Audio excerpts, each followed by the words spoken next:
Good luck, fellas. If it seems like something dreamed up over drinks, well, apparently it was. To take a car nicknamed the Mudcrab and drive it into the water on one side of the harbor, hoping to come out on the other. The world record we're going for is the furthest distance driven underwater by a car and the deepest depth driven underwater by a car.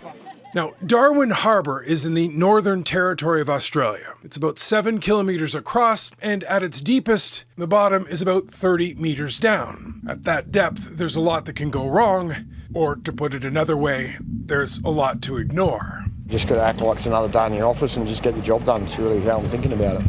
The rather strange project was part of a documentary on cult cars. In this case, the 1978 Toyota Land Cruiser. Voila! We're not going to be able to get this motor driving underwater. Now, roadworthy and seaworthy are two completely different things. The car's diesel engine had to be removed and replaced with an electric motor. That new system then had to be housed in a submarine-style waterproof and oil-filled casing. They spent a lot of time protecting the motor from water, and much less on protecting the drivers from crocodiles and sharks.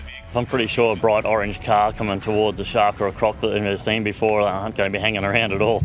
This was actually the second attempt to cross Darwin Harbour. The first was 40 years ago, and it didn't quite make it. They only got about halfway. This is like an urban myth in Darwin when they did this 40 years ago, and I grew up listening to stories, and it almost faded into mythology. Well, that inspiration brought together a team of about 30 people and some technologies they didn't have in 1983. Seabed mapping meant they weren't just driving in the dark, although they did hit some obstacles. Now, the trip was expected to take 5 to 7 hours.